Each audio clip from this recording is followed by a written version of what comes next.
사파 베트남에서 네 번째 이야기입니다.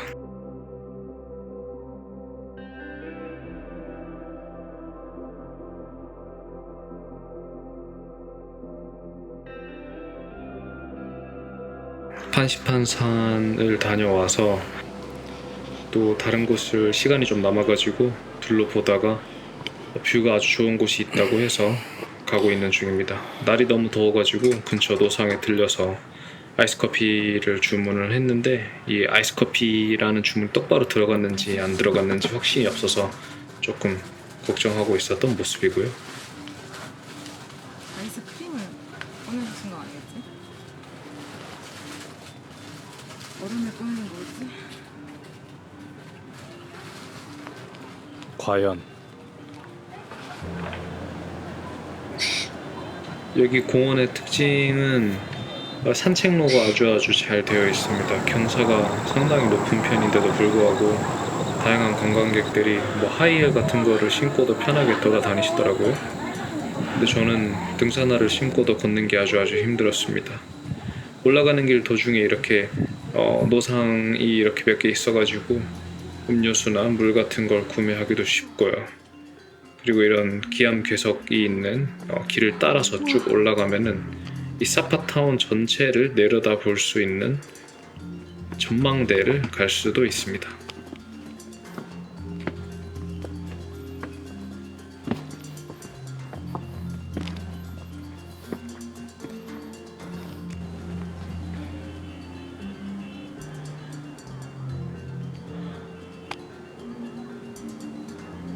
근데 이게 비가 며칠 동안 계속 와서 바닥이 좀 많이 미끄러워가지고 많이 위험하더라고요. 한 1시간 반 정도 걸어 올라가니까 이렇게 전망대를 볼 수 있었습니다.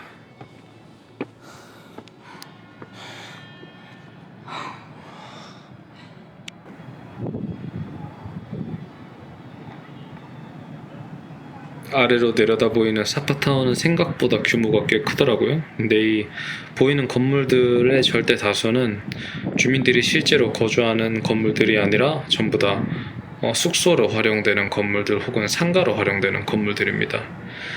이 만들어진 전망대가 이게 되게 조잡하게 지어져가지고 코너로 이동하는데 바닥이 약간 기울더라고요. 좀 약간의 익스트림함까지 느껴볼 수 있는 그런 전망대였습니다.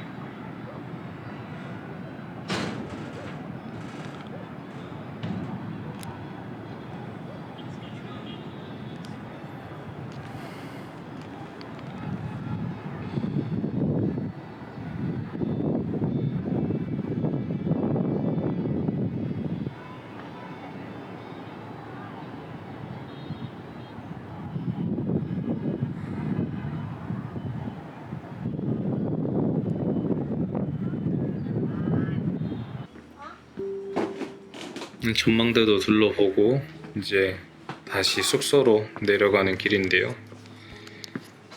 이 중간 내려가는 골목이 되게 예뻐가지고 내려가는 길에도 계속 카메라를 놓을 수가 없었어요. 근데 시간이 좀 늦다 보니까 관광객이 거의 한 명도 없더라고요. 해 떨어질 때 이런 데 오면 좋은 점이 이런 것 같아요. 흙이랑 섞인 거 같아, 그치? 사람이 별로 없습니다. 냄새는 나봐. 저주 나와 있어. 가자.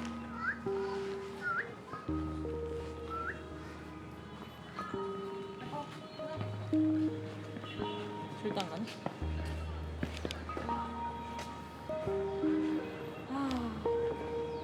까만 꼬이 나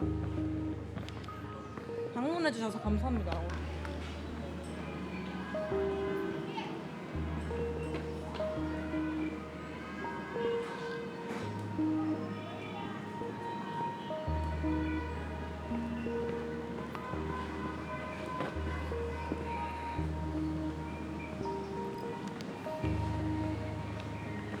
여기도 경사가 없는 편은 아니었는데요. 놀랍게도 이 램프가 계단 한쪽에 있었는데 알고 보니까 이 램프가 오토바이 전용 도로였습니다. 아주 거침없이 좁은 램프를 쑥쑥 올라가시는데요. 대단하다 생각했습니다.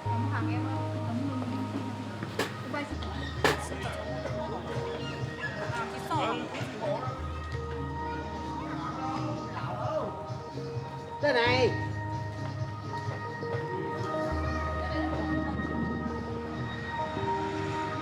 내려가 볼래?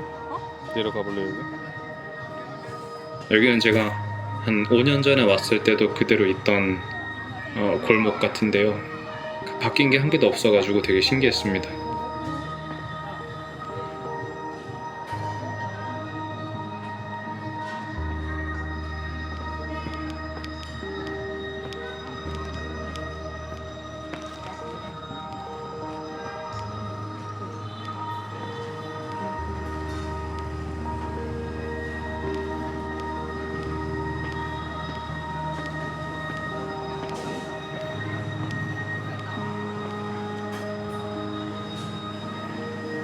Và thạch xanh là rau.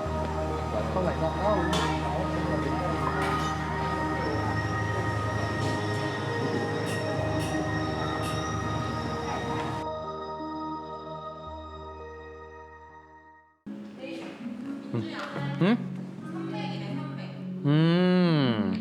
이렇게 숙소로 돌아와가지고 이제 여기가 저희 묵었던 매종 숙소인데 여기에서 안쪽 사파 깊숙이 들어가기 위해서 택시 기사님을 불러서 지금 택시를 기다리고 있는 중입니다.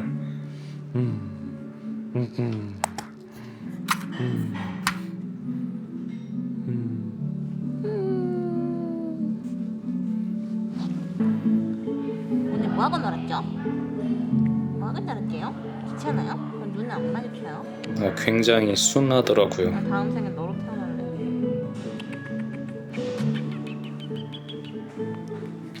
가자.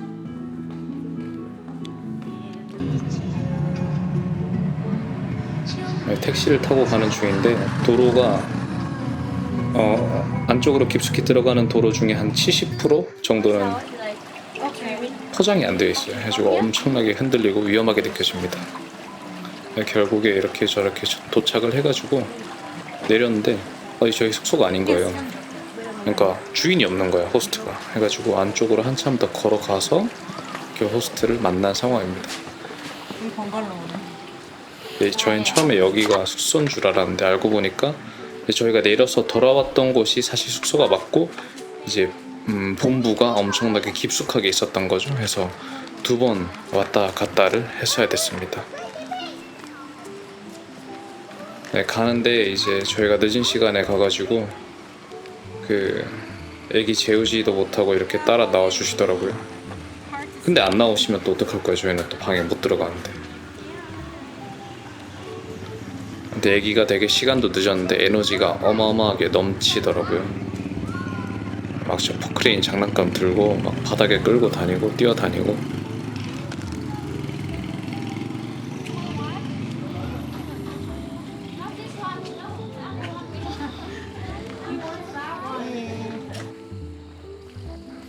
드디어 원래 숙소로 도착을 잘 했습니다.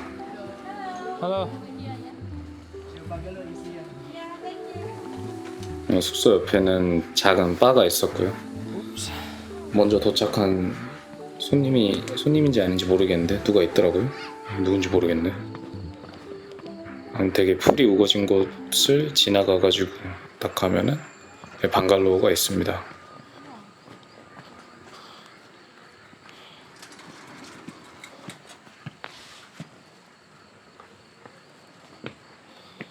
신발을 벗고 들어가라 하더라고요. 되게 신기했어요. 원래 베트남이 신발을 벗고 생활하나? 그랬었나?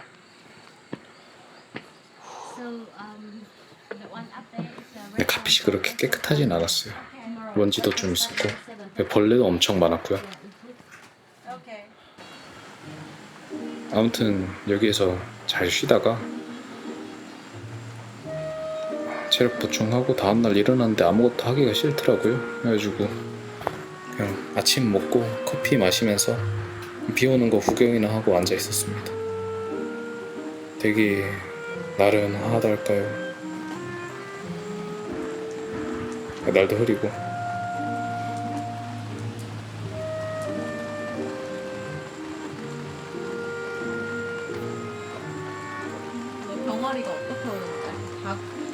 큰 닭이 어떻게 오는지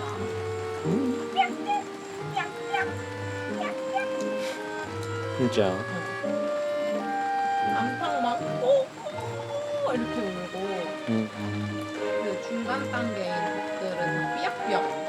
오.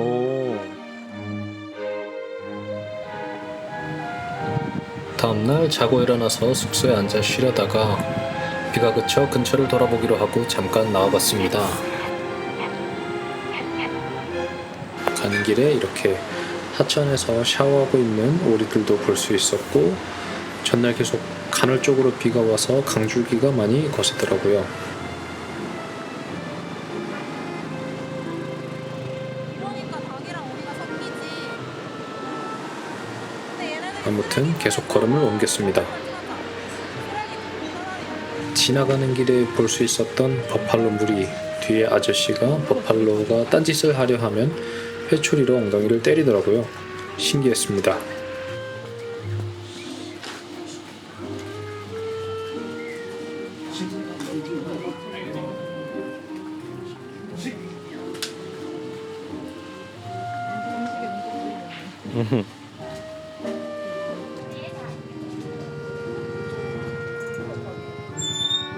그리고 현조가 사파에서 기념품 하나쯤은 갖고 싶다고 해서 곳곳에 괜찮아 보이는 기념품 샵이 있으면 다 들러서 물건을 구경했습니다.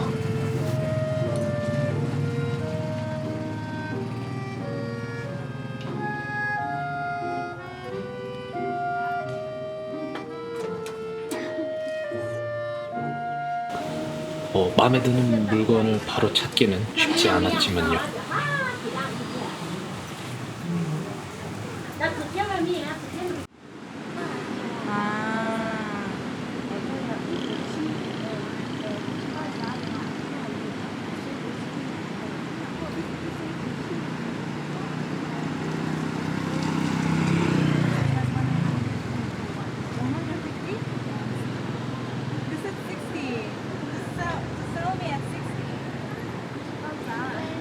그렇게 물건을 사기 위해 여기저기 샵을 돌아다니다가 어린 노상 2명이 우리를 따라오기 시작했습니다.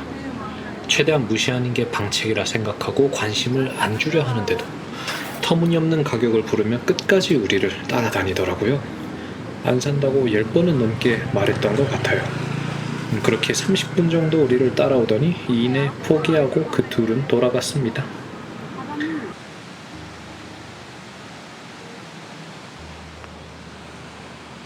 강아지다. 배치기했어. 전망이 좋다는 언덕을 올라가기 위해 이동하는 중인데 어제 왔던 비로 인해서 도로 한 부분이 물에 잠겨 있더라고요. 차 SUV 한 대가 도랑에 빠져서 지나가던 트럭이 차량을 빼주기 위해 힘쓰고 있는 중이었습니다. 세상에 비가 얼마나 많이 왔으면.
갈까?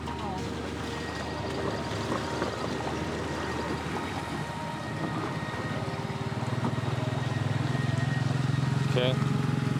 쭉 가자. 너 쭉 가서 내려가자. 조심하라고. 안 찔릴 거야. No worries. 결국 언덕 정상 위에는 잘 올라갔습니다. 다만 이때 메모리 카드 용량 압박 때문에 이 정상에서의 풍경을 다 담지는 못했어요. 내려올 때는 오토바이를 타고 내려왔는데 걸을 때는 3시간 넘게 걸렸던 길이 오토바이 타고 내려올 때는 20분도 안 걸리더라고요. 역시 오토바이가 최고입니다. 그렇게 숙소에 돌아와서 노래를 들으며 다음날 계획을 세우다 쉬다가 그렇게 하루를 마무리했습니다.